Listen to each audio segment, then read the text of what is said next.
महामहिम के अभिभाषण के पैरा 7 व 13 में अपनी सरकार को संवेदनशील, पारदर्शी और जवाबदेही सुशासन वाली सरकार बताया और कृषि और कृषक कल्याण के क्षेत्र में उल्लेखनीय कार्य करने वाली सरकार बताया। जिस सरकार की शुरुआत वादा खिलाफी के साथ हुई है, किसानों के साथ वादा खिलाफी कि हम आपके सत्ता में आते ही 10 दिन में ऋण माफ कर देंगे, और आज 4 साल पूरे हो गए इस सरकार के। प्रदेश के लाखों काश्तकार इस बात का इंतजार कर रहे हैं कि हो सकता है जाते जाते है ना कहीं इनको सद्बुद्धि आ जाए और जो वादा किया उसको निभा दें। अगर किसान के हित में किसी ने काम किया ना तो वो देश का यशस्वी प्रधानमंत्री नरेंद्र मोदी है, जिसने एक नहीं कई योजनाएं लागू करके किसान के जीवन स्तर को ऊंचा उठाने का बरकत प्रयास किया है। किसान सम्मान निधि, जितने भी किसान हैं साल का 6,000 रुपये उसके खाते में स्वतः ही चला जाएगा। और माननीय सभापति महोदय, अब तक 2 लाख करोड़ रुपया किसानों के खाते में सीधा ट्रांसफर कर दिया केंद्र सरकार ने। इससे बड़ा कोई भी किसान का हितैषी हो नहीं सकता। अगर प्राकृतिक आपदा से किसान की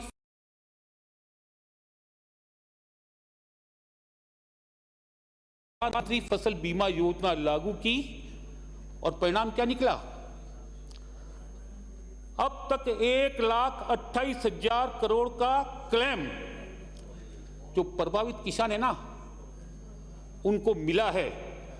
और हमारे प्रदेश के भी किसानों को 20,000 करोड़ का क्लेम मिला है इस प्रधानमंत्री फसल बीमा योजना के माध्यम से। यानी कुल क्लेम का 17% से भी ज्यादा राजस्थान के किसान को यह राशि मिली है माननीय सभापति महोदय। इसलिए किसान के कल्याण की बात आप मत करो, आपके मुंह से शोभा नहीं देता। ये आपकी हालत क्या है? अभी भी आपका 2020-21 का 246.83 करोड़ की जो प्रीमियम है ना ये फसल बीमा की, आपकी देनी बाकी है। और 2021-22, 2022-23 इसकी प्रीमियम का कोई अता पता भी नहीं।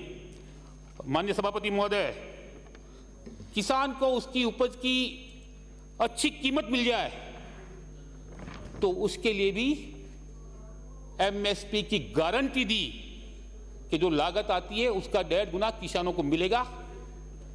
सारे राज्य किसानों की फसल को खरीद कर रहे हैं, पर राजस्थान सरकार किसान की अनदेखी कर रही है। बाजरा जो हरियाणा में, यूपी में, मध्य प्रदेश में, गुजरात में, वहां की सरकार 2100 रुपए किलो में खरीद रही है। और यहां भारत सरकार के बार बार पत्र लिखने के बाद भी आपने किसानों की फसल की पूरी कीमत मिल जाए उसकी अनदेखी की। और यहां किसान को मजबूरी में 1100 रुपए में अपना बाजरा बेचना पड़ रहा है। और माननीय सभापति महोदय, किसान को उसका हक का यूरिया मिल जाए, ब्लैक मार्केटिंग नहीं हो, तो उसकी व्यवस्था भी भारत सरकार ने अपने स्तर पर की नीम कोटेड यूरिया के रूप में। माननीय सभापति महोदय, हालत क्या? अभी जो फसल का समय था ना, कैसी हालत हुई डीएपी की, कहां कमी आ गई? भारत सरकार को आपने डिमांड भी लेट भेजी 8 लाख टन की, और उसके बदले में भारत सरकार ने आपको 12 लाख टन डीएपी दिया। पर आप समय पर जहां जहां आपके केंद्र थे ना, जहां से किसानों को खाद लेना था, आपने समय पर वहां खाद नहीं पहुंचाई। किसानों को यूरिया कम, डीएपी कम, पर डंडे ज्यादा पड़े। वहां जो हंगामा हुआ ना, और कई किसानों को तो मजबूरी में ब्लैक में भी ये खाद लेना पड़ा। कोई गुजरात से लाया, कोई हरियाणा से लाया, और यहां से ब्लैक में लिया। इतने गैर जिम्मेवार आप किसानों के प्रति। और माननीय सभापति महोदय, बात करते हैं कि किसान के कल्याण की सरकार, अरे हमारे यशस्वी प्रधानमंत्री तो कितनी दूर की सोचते हैं कि जो मिट्टी है उसका उपजाऊपन भी किसान की फसल को, उसकी पैदावार को बढ़ा सकता है। कि देश का पहला प्रधानमंत्री जिसने मुद्रा योजना के माध्यम से मिट्टी का परीक्षण करा के उसका उपजाऊपन कैसे बढ़ जाए उस दिशा में भी काम किया ताकि किसान की पैदावार बढ़ सके। और माननीय सभापति महोदय, किसानों की अनदेखी के जो नमूने हैं ना, मात्र कृषि विभाग नहीं, इनका सहकारिता विभाग देखो। जो ऋणी किसान हैं उनको 2 योजनाओं के तहत बीमा का सुरक्षा दिया जाना होता है। सहकार जीवन सुरक्षा बीमा योजना, जो ऋणी किसान है अगर उसकी मृत्यु हो जाती है, उसने लोन ले रखा है, तो उसका सारा का सारा लोन माफ होने का प्रावधान इस योजना में है। 2019-20 में आपने बीमा कंपनी से एमओयू नहीं किया, जिसकी जानकारी मैं सदन में लाया था। मंत्री महोदय ने गलती मानी, यहां आश्वासन भी दिया कि दोषी अधिकारियों के खिलाफ कार्रवाई करेंगे। न कार्रवाई हुई और इस अवधि के दौरान जिन किसानों की मृत्यु हो गई, जो क्लेम के हकदार थे, बीमा के हकदार थे, उनको सरकार ने किसी प्रकार की कोई राशि नहीं दी। दूसरी योजना है सहकार दुर्घटना बीमा योजना। इसमें यदि किसी काश्तकार की दुर्घटना में मृत्यु हो जाती है तो 10 लाख का क्लेम उसको देती है बीमा कंपनी। 2019-20 में आपने बीमा कंपनी से एमओयू नहीं किया, जबकि ऋण लेते हुए आपने सारे किसान उनकी बीमा की प्रीमियम की राशि बकायदा आपने उसकी कटौती की थी। उसकी राशि कटने के बाद भी उसको लाभ नहीं दिया जाना, इससे बड़ी कोई घटना किसानों के विरुद्ध में किसी सरकार की हो नहीं सकती। और माननीय सभापति महोदय, ये सरकार बात करती है ना कि हम किसान की हितैषी है।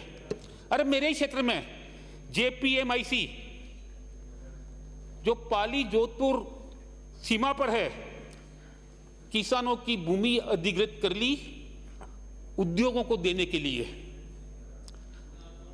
माननीय सभापति महोदय, देश का यशस्वी प्रधानमंत्री, उसने स्पष्ट प्रावधान किया, यदि किसी इंडस्ट्री के लिए जमीन लेंगे तो किसान को उस भूमि की लागत का 4 गुना, कीमत का 4 गुना पैसा सरकार की ओर से मुआवजे के रूप में दिया जाएगा।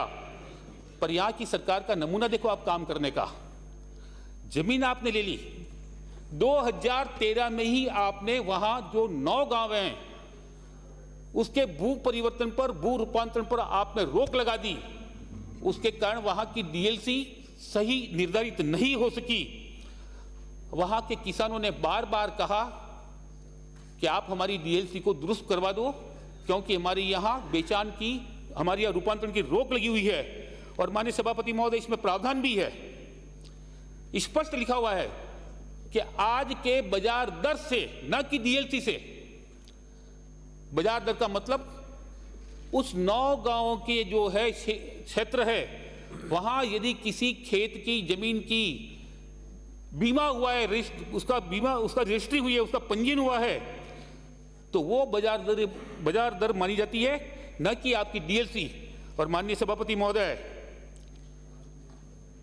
वहां जो डीएलसी है और वहां जो बाजार कीमत है, 4 गुने का अंतर है, 4 गुने का। और वहां जो किसानों को पैसा मिलेगा, आज का जो बाजार मूल्य है उसकी तुलना में आधा पैसा भी उनको नहीं मिलेगा। और माननीय सभापति महोदय, ये जो अधिकृत भूमि है, इसमें वो भूमि भी आपने अधिकृत कर दी जो गांव के आबादी की चिपटी भूमि है। गांव की आबादी की चिपटी भूमि, आपका नियम भी है कि पंचायत मुख्यालय पर आबादी के 500 मीटर तक यदि कोई मकान बन गया, कोई रहवास कर रहा है, तो उस भूमि को कभी डिस्टर्ब नहीं किया जाएगा। पर आपने गूगल से नक्शा लिया, जो आबादी भूमि थे उसके अलावा जितनी भी भूमि थी ना, आपने मौका मुआयना कराया, चाहे वहां पक्के मकान बने हुए हैं। माननीय सभापति महोदय, इन 9 गांव में 500 से भी ज्यादा पक्के मकान इस आबादी भूमि की चिपटी भूमि पर बने हुए हैं। और आपने वो सारी की सारी भूमि है ना, जेपीएमआईसी के खाते में दर्ज कर ली। अब वो वहां के जो किसान हैं, खेती की जमीन भी गई, और जहां रहवास कर रहा है वो जमीन भी आपने उनके खाते में दर्ज करवा दी। मेरा आग्रह रहेगा सरकार से, ये अंतिम वर्ष है आपका, अभी भी आप नहीं सुधरे ना तो ये किसान है ना, आपकी अंतिम क्रिया कराने में ज़्यादा देर नहीं करेंगे। मेहरबानी करके इनकी सुध लो और जो जमीन जो मकान बने हुए हैं ना वो मकान बच जाए, उनको आप कम से कम उससे बाहर कर दो, उसके दायरे से बाहर कर दो। और माननीय सभापति महोदय, नियम क्या है कि ग्रामीण क्षेत्र में जो भी जमीन लेंगे हम इंडस्ट्री के लिए तो बाजार दर का 4 गुना उसको मुआवजा देंगे। अब आपको मुआवजा पूरा देना नहीं, यहां भी आपकी नीयत ठीक नहीं। आपने किया क्या, पूरा का पूरा ग्रामीण बेल्ट है, इसको आपने जोधपुर की जेडीए के सभी मानते हुए कि ये जोधपुर की जिला अलग है, ये पाली जिला अलग, उसको आपने विशेष विनियोग रीजन घोषित कर दिया। और वहां नियम क्या है, ग्रामीण क्षेत्र में था 4 गुना और इसमें आपका नियम है बाजार दर का 2.5 गुना। बस दोहरी मार उसके ऊपर, कोई उसका दम निकालना है ना, वैसा आपने काम इस अधिकृत भूमि में किया है। और माननीय सभापति महोदय, मेरा आग्रह रहेगा, जिस किसान कल्याण की सरकार के लिए आप दम भरते ना, मेहरबानी करके थोड़ा किसानों की सुध लो आप, वरना जो हालत है ना किसान की, आज देखा होगा ना आपने, ये 2 दिन में जो ओलावृष्टि हुई है, जो अतिवृष्टि हुई है, जो बरसात आई है, जो शीतलहर रही है, वो पहले से मरा हुआ बेचारा। और अभी तो देखा होगा आपने कि हमारे क्षेत्र की भी है ना, अरंडी की, चने की, जो अन्य फसलें हैं पूरी की पूरी नष्ट हो गई। अरे आप अपने जिला के जो अधिकारी है ना, थोड़ा स्पष्ट आदेश दो और साफ मन से आदेश दो कि सही गिरदावरी कर दे वो, वरना लीपा पोती कर देते हैं, खराबा पूरा होता है, दिखाता नहीं है और उसका खामियाजा किसान को भुगतना पड़ता है। इसलिए मेहरबानी करके उनको किसान के प्रति नरम रुख अपनाते हुए सही मुआवजा मिल जाए उनको। वाकई में बर्बाद फसलों का, सही फसल का मुआवजा वो नहीं मांगता आपसे, पर वाकई में जो बर्बाद हुई ना, उस फसल का तो हक बनता है मुआवजा लेने का उसका, क्योंकि आपने जो संपत्तियों के पंजीयन शुल्क पर 10% सरचार्ज लगाया है आपदा राहत के नाम से। आपदा राहत के नाम से आपका जो सरचार्ज का पैसा है ना, करोड़ों रुपया आपके खाते में पड़ा है, करोड़ों रुपया। ये ऐसे कामों के लिए दिया है जनता ने आपको।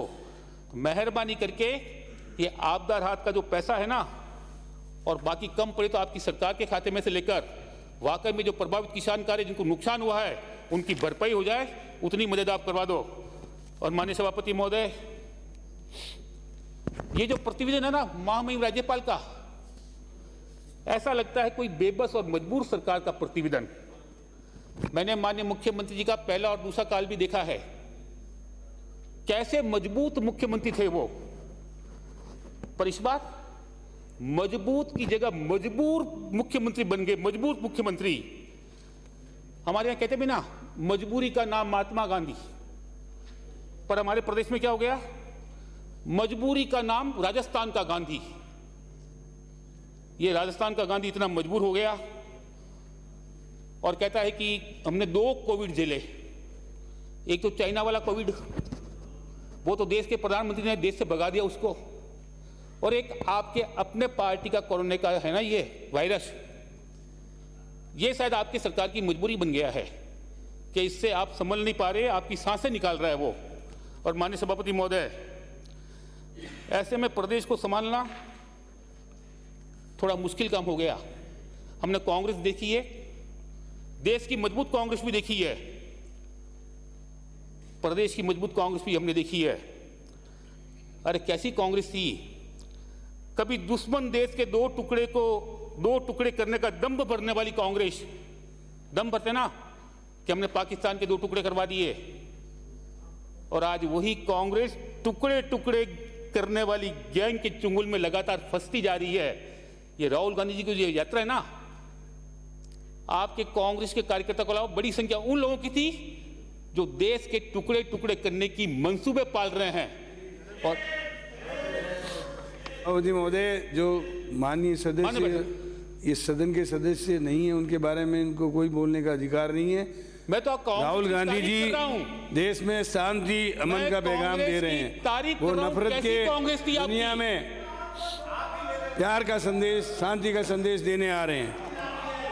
माननीय सभापति महोदय, मैंने तो कांग्रेस की तारीफ की है कि कितनी मजबूत कांग्रेस थी। अब भी आप समझ जाओ, मैं तो आपको आपका आईना दिखा रहा हूं कि थोड़ा उनको दूर रखो, वरना जनता आपको लगातार कुर्सी से दूर रखेगी। अभी भी आपने सबक नहीं लिया। कैसी हालत है लोकसभा में आपकी, और पूरे देश में 3 राज्यों में सिमट गए हो आप। ऐसे लोगों के बूते आपकी सत्ता आने वाली नहीं है। कम से कम देश हित के विरुद्ध में काम करने वाले व्यक्तियों को अपने से दूर रखोगे ना।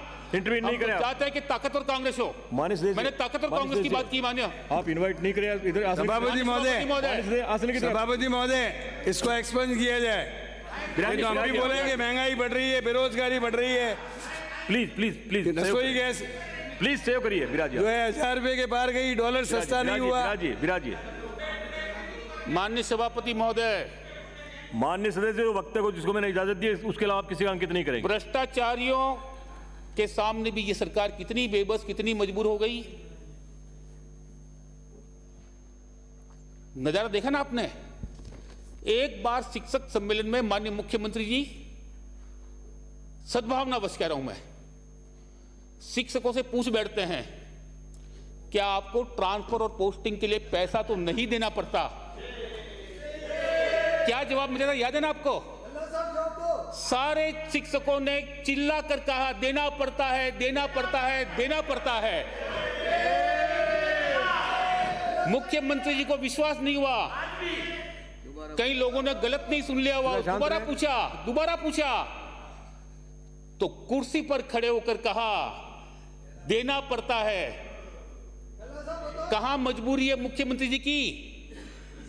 पैसा देना पड़ता है सब कह रहे हैं, तो जो भ्रष्टाचार करने वाले हैं, पैसा लेने वाले हैं, क्या उन्हें कार्रवाई करती? अरे हमने उस कांग्रेस को भी देखा है 1985 में कि जहां जो दागी आपके नेता थे, चाहे कितना भी दिग्गज नेता हो, दागी भ्रष्टाचारी था, बेईमान था, आपने उसको टिकट से भी वंचित कर दिया था। और आज आप उनके चुंगल में लगातार फंसते जा रहे हो। मेहरबानी करो और ये भ्रष्टाचार मुक्त रास्ता बनाने का प्रयास करो।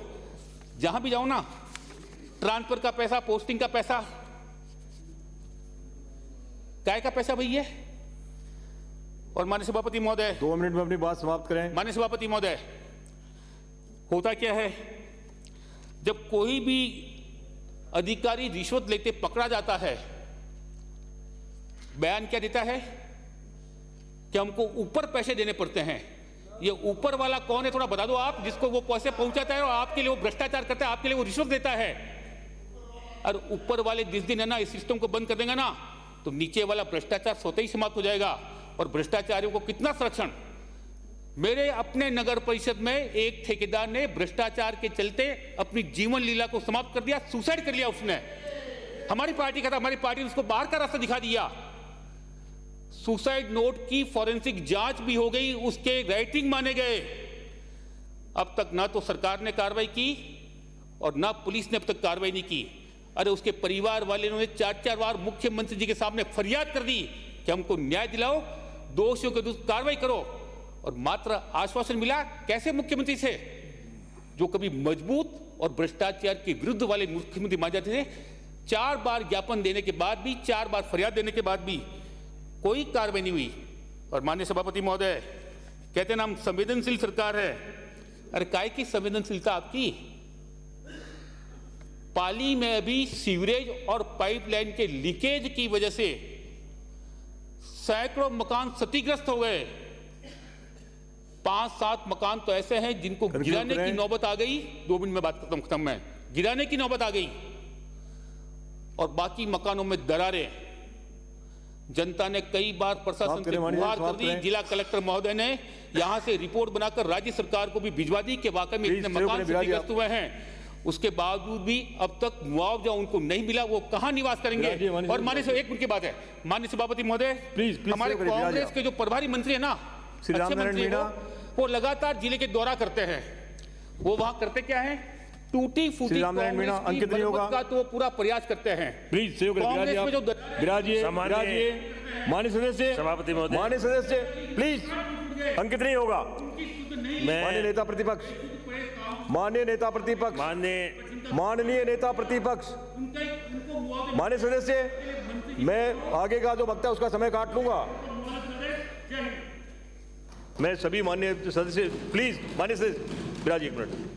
मैं सभी माननीय सदस्यों अपेक्षा करूंगा कि जो समय आपका निर्धारित किया गया है, इधर से जो है 10 मिनट, इधर से 7 मिनट और इधर से 10 मिनट, इधर वक्ता ज़्यादा है, इधर वक्ता कम है।